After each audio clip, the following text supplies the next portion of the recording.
महिला आरक्षण विधेयकाचा जर विचार केला तर राजकीय पक्षानुसार जर विचार केला तर आतापर्यंतच्या राजकीय पक्षामध्ये खरंच महिलांचा आरक्षणाचा किती गांभीर्याने विचार करत आहेत, एकूण सदस्याच्या टक्केवारी जर विचार केला तर मला वाटते तृणमूल काँग्रेस जे आहे त्याचे 29 खासदारापैकी महिला खासदार किती आहेत तर 11, म्हणजे जवळपास टक्केवारीत 38% महिला खासदार आहेत. त्याच्यानंतर दुसऱ्या पक्षाचा जर विचार केला डीएमके 22 खासदारापैकी त्यांच्या 3 महिला खासदार आहेत, म्हणजे त्यांची एकूण सदस्याच्या टक्केवारीचा जर विचार केला तर 13.6%.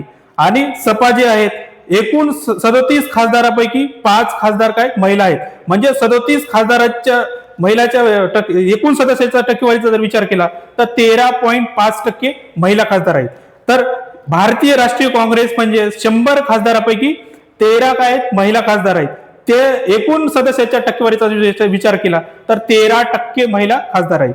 बीजेपीचे जर आता एकदम मोठ्या याच्यामध्ये लोकसभेमध्ये हे करून केंद्र सरकार विधेयक मांडत आहे, तर बीजेपीचे 240 खासदारापैकी 31 खासदार महिला आहेत, म्हणजे एकूण टक्केवारीचा जर विचार केला तर फक्त 12.9% टक्केवारी महिला होते. म्हणजे इतर पक्षाचा जर विचार केला तर कोणता राजकीय पक्ष किती गांभीर्याने आरक्षण विधेयकाचे हे घेतो तर